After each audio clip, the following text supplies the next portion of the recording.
বন্ধুরা নমস্কার। যদি বিজেপির হাত না ছাড়ে, যদি এনডিএ না ছাড়ে, তাহলে কি নীতিশ কুমারের রাজনীতি শেষ হয়ে যাবে? তাহলে কি নীতিশ কুমার রাজনৈতিক যে পরিমণ্ডল তা থেকে হারিয়ে যাবেন? হঠাৎ কেন এই প্রশ্ন? এই প্রশ্ন এই কারণে যে ভারতবর্ষের রাজনীতিতে এই মুহূর্তে সবচেয়ে বেশি সংকটে নীতিশ কুমারও রয়েছেন। আর এই সংকটে তার কাছে একমাত্র রক্ষা কবচ কংগ্রেস এবং ইন্ডিয়া জোট, আরজেডি, কংগ্রেস এবং ইন্ডিয়া জোট দেখা যাচ্ছে।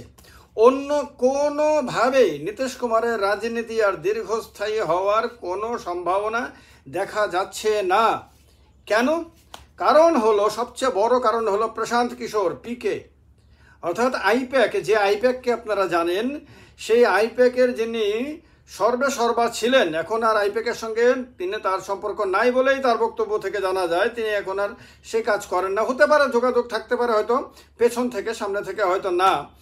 তো সেই আইপ্যাকের প্রশান্ত কিশোর, যিনি 2রা অক্টোবর নিজের রাজনৈতিক দল ঘোষণা, নাম ঠিক হয়ে গেছে, শুধু এবার আনুষ্ঠানিকভাবে ঘোষণা করতে চলেছেন।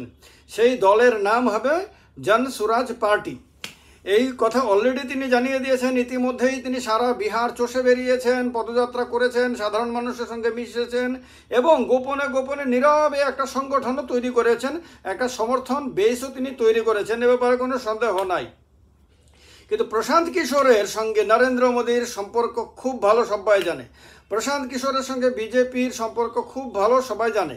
প্রশান্ত কিশোর এবারেও লোকসভা নির্বাচনে পরোক্ষে ঘুরিয়ে ফিরিয়ে বিজেপিকে সাহায্য করেছে বলেই সারা দেশের মানুষ যারাই এই ওনার ইন্টারভিউগুলো দেখেছেন, তাদের সবারই বিশ্বাস এরকমটাই।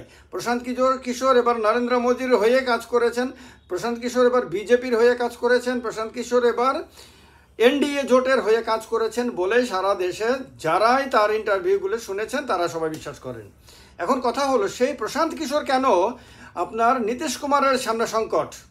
এই কারণে, তার প্রশান্ত কিশোরের যেহেতু বিজেপির সঙ্গে ঘনিষ্ঠতা রয়েছে এবং বিজেপির জন্য তিনি ঘুরিয়ে ফিরে কাজ করেন বলে যেহেতু এটা ধরে নেওয়া হচ্ছে, সেহেতু প্রশান্ত কিশোরের পলিটিক্যাল পার্টি গঠনের পর সেই পার্টি আগামী বিধানসভা নির্বাচনে 2025 সালের লাস্টে যে বিধানসভা নির্বাচন হবে, তাতে যদি ভালো রেজাল্ট করে এবং যদি নীতিশ কুমার ভালো রেজাল্ট করতে না পারেন, এমনিতেই তো 2020 বিধানসভা নির্বাচনে উনি সাংঘাতিক খারাপ রেজাল্ট করেছেন, আরও যদি নিচে নেমে যান এবং যদি দেখা যায় যে বিজেপি প্রশান্ত কিশোরের পার্টিকে সঙ্গে নিয়ে ক্ষমতায় আসতে পারবে, তাহলে 1 সেকেন্ডে নীতিশ কুমারকে ভুলে গিয়ে, জনতা দল ইউনাইটেডকে ভুলে গিয়ে বিজেপি প্রশান্ত কিশোরের হাত ধরবে এবং জনসুরাজ পার্টিকে সঙ্গে নিয়ে সরকার গঠন করবে। প্রয়োজনে প্রশান্ত কিশোরকে মুখ্যমন্ত্রী করে দেবে, কিন্তু তবুও নীতিশ কুমারকে মুখ্যমন্ত্রী করতে চাইবে না, এমনকি সঙ্গে রাখতে পর্যন্ত চাইবে না।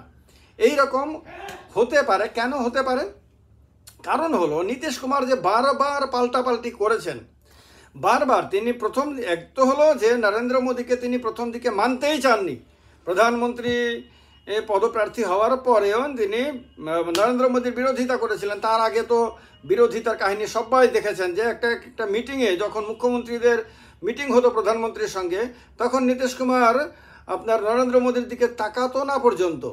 তো সেই সব কিছু নরেন্দ্র মোদীর মনে রয়েছে এবং নরেন্দ্র মোদী এই যে বারবার যে পাল্টাপাল্টি করেছেন নীতিশ কুমার, পল্টু রাম হিসেবে যার কারণে ওনার নাম হয়ে গেছে, সেই নীতিশ কুমারকে কিন্তু মন থেকে আর সেই গুরুত্ব দিতে রাজি না, যেটা তিনি বাস্তবে একটু আধটু তো দিতেই হচ্ছে এবার, যেহেতু সরকার গঠন করার ক্ষেত্রে তার উপর নির্ভরশীল সেহেতু। কিন্তু এখন এটা বলা হচ্ছে যে বিজেপি চেষ্টা করছে গোপনে গোপনে যে নীতিশ কুমারের পার্টিকে ভেঙে 2টো টুকরো করে দিতে, যেমনভাবে 2টো টুকরো করা হয়েছিল রামবিলাস পাসওয়ানের পার্টিকে, লোক জনশক্তি পার্টিকে, তেমনভাবে জেডিইউকেও 2টো টুকরো করার জন্য চেষ্টা করা হচ্ছে। এবং এটা যে কোনো মুহূর্তে হয়ে গেলে অবাক হওয়ার কিছু না। এটা নীতিশ কুমারও খুব ভালো করে জানেন। নীতিশ কুমারও খুব ভালো করে জানেন যে বিজেপির সঙ্গে তার ভবিষ্যৎ আর কোনোভাবেই বেশি দিনের না, উজ্জ্বল তো নাই। তার কারণে নীতিশ কুমার অলরেডি গোপনে গোপনে তার চেষ্টা শুরু করে দিয়েছেন, যাতে বিধানসভা নির্বাচনকে 2025-এর নভেম্বর ডিসেম্বরের পরিবর্তে এই 2024-এর সব সেপ্টেম্বর, অক্টোবর, নভেম্বর এর মধ্যেই এরকম সময় যখন মহারাষ্ট্রে বিধানসভা নির্বাচন হবে তখন করিয়ে নিতে।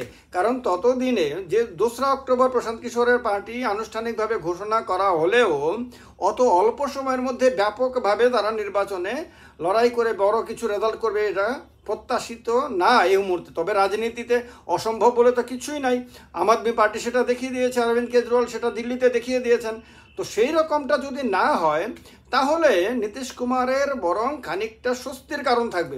কিন্তু যদি সময় দেন প্রশান্ত কিশোরকে, পিকে যদি সময় দেওয়া হয়, 1 থেকে 1.5 বছর সময় দেওয়া হয়, তাহলে পিকে যেহেতু তার কাছে বুদ্ধিমত্তা রয়েছে, তার কাছে একটা অভিজ্ঞতা রয়েছে নির্বাচন পরিচালনা করার অন্যান্য দলের হয়ে, সেহেতু সব কিছুকে কাজে লাগিয়ে তিনি অন্ততপক্ষে তার প্রাথমিক রাজনৈতিক শত্রু নীতিশ কুমারকে তিনি রাজনৈতিক ময়দান থেকে সরাতে চাইবেন। আর এই ক্ষেত্রে তাকে ভরপুর সাহায্য ভারতীয় জনতা পার্টি করবে। এই সমস্ত কারণে নীতিশ কুমার, যিনি এইবারের লোকসভা নির্বাচনে, প্রথমে আপনাদেরকে বলে দিই যে লোকসভা নির্বাচনে কিন্তু নীতিশ কুমারকে খুব নাচানাচি হলেও তার কিন্তু লাভ হয়নি। কারণ 2019 সালে নীতিশ কুমারের পার্টি 16টি সিটে জিতেছিল। 17টি সিটে প্রতিদ্বন্দ্বিতা করে 16টিতে বিজয়ী হয়েছিল। 16 জন এমপি ছিল লোকসভাতে তার। এবারে 2024-এ এসে 12 হয়েছে। তাহলে 16 থেকে 12 বাড়লো না কমলো? অনেক मीडियाতে দেখবেন গদগদ হয়ে नीतीश कुमार का बहुत बेहतर रिजल्ट हुआ है, बहुत अच्छा रिजल्ट हुआ है, बहुत बढ़िया ही काम किया है এরকম বলে। এগুলি তাবেদার, চাটুকার, মিথ্যাবাদী এবং মানুষকে বোকা ভাবা কিছু মানুষ এই কাণ্ডগুলি করে। নীতিশ কুমারের লোকসান হয়েছে, 16 থেকে 12তে নেমেছে। বিজেপির লোকসান হয়েছে, বিজেপির কাছে 17 জন এমপি ছিল লোকসভায়, বিহার থেকে এসেছে 12তে। তাহলে 5 জন এমপি হারিয়েছে বিজেপি, মানে হেরেছে, আর 4 জন হারিয়েছে জেডিইউ। তাহলে এর উভয়েরই ক্ষতি হয়েছে। আর ইন্ডিয়া অ্যালায়েন্সের বিহারে 1 জন মাত্র এমপি ছিল লোকসভায় 2019 সালে। এবার সেখান থেকে 9-এ গেছে, তাহলে তার লাভ হয়েছে 8। এবার পাপ্পু যাদব যেহেতু ইন্ডিয়া অ্যালায়েন্সকে সমর্থন করবে বলে ধরে নেওয়া হয়, তাহলে নির্দল হয়ে তিনি জিতেছেন, তাকেও যদি ধরি তাহলে বিরোধীরা ইন্ডিয়া অ্যালায়েন্সে 10 জন এমপি, তাহলে 40-এর মধ্যে 10, 40-এর মধ্যে এনডিএর কাছে ছিল 39, নেমেছে 30-এ। আর ইন্ডিয়ার কাছে ছিল 1, উঠে এসেছে 10-এ। তাহলে কার লাভ হলো? ভোট শেয়ারেও 5%-এর মতন আপনার ইন্ডিয়া অ্যালায়েন্সের ভোট বিহারে বেড়েছে। তো এইরকম একটা অবস্থাতে এমনিতেই ইন্ডিয়া অ্যালায়েন্স তেজস্বী যাদবের কারণে এখন অনেকটা ফুরফুরে মেজাজে আছে। তেজস্বী যাদব ডেফিনেটলি বিহারে এই মুহূর্তে সবচেয়ে জনপ্রিয় নেতা। অল্প বয়সের হলেও, কম অভিজ্ঞতা সম্পন্ন হলেও এই যুবকের যে প্রত্যুৎপন্নমতিত্ব এবং তার যে সভ্যতা, ভদ্রতা, শালীনতা, এইগুলি সাধারণ মানুষের পছন্দ হচ্ছে, যার কারণে বিধানসভা নির্বাচন যখন হয়েছিল 2020 সালে, তখন জনতা দল ইউনাইটেড 71 থেকে আপনার কততে নেমে যায়, 43-এ নেমে যায়। এটাও অনেকে বলে যে বিজেপি নামিয়ে দিয়েছে জেডিইউকে নীতিশ কুমারের ডানা ছাঁটাই করার জন্য। রাজনৈতিকভাবে বিজেপি নাকি আপনার এটা করেছে, যার ফলে জেডিইউর কাছে ছিল 71, হয়ে গেছে 43।